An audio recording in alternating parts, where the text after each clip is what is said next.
Saigon, April the 30th, 8 o'clock. The last American helicopter on the roof of the American embassy prepares to lift off the last of the evacuees fleeing before the advancing communist armies.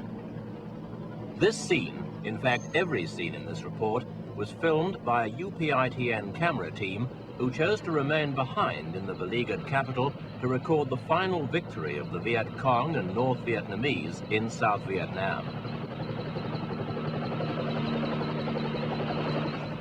The American airlift only took a fraction of those who wanted to leave, and for hours after the last departure, scores of people still crowded onto the embassy roof in the vain hope of rescue. One of them was an American employer who tried to get all his staff out. I had one select man that should definitely have left. I was waiting for him. He's sitting up here now, and here we are. How do you rate the chances? Negligible now. You think the last ones have gone? I think they're all gone. Back in the city, normal patterns of behavior broke down. In a climate of every man for himself, American homes, offices, and stores were looted of everything.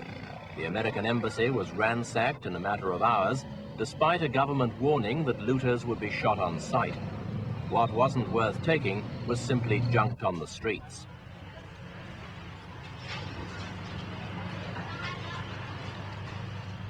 The junk wasn't just paper. The streets were also littered by small arms and other items of military kit thrown away by South Vietnamese soldiers. The discarded equipment even ran to tanks, some damaged, but some also abandoned intact by their crews as they fled before the communists. The South Vietnamese army began to disintegrate. Even the crack airborne units took off their uniforms and threw away their weapons. From the presidential palace, General Min ordered all troops to cease fighting, a decision that pleased at least one paratrooper we spoke to. I'm very happy that General Min come, see? So I see very happy. I cannot say anything now. You think it's right to stop Yeah, that's fighting? right, yeah. Because the Vietnamese people all the fight, but more than 25 years now. So now we don't stop fighting, you know. I'm very happy, you know. Very happy for all the kids and me. All the people of the Vietnamese army. What are you going to do yourself now? Right now, give the peace.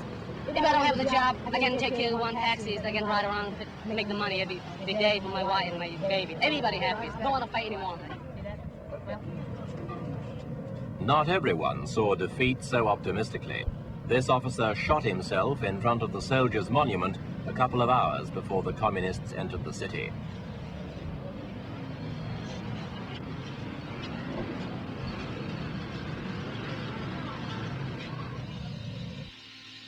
And then, shortly after midday, came the climax of 30 years of fighting.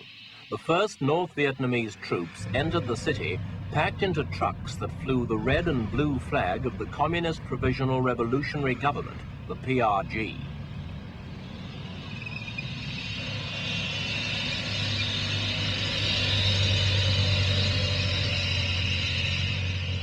Minutes later, their Russian-made tanks smashed down the gates of the presidential palace and took up positions in the grounds. There was no resistance. South Vietnamese troops were soon flushed out and surrendered without a fight. So, on its final day, the communist offensive ended without bloodshed, but with a display of potential firepower that impressed even the most jaded observers of the war.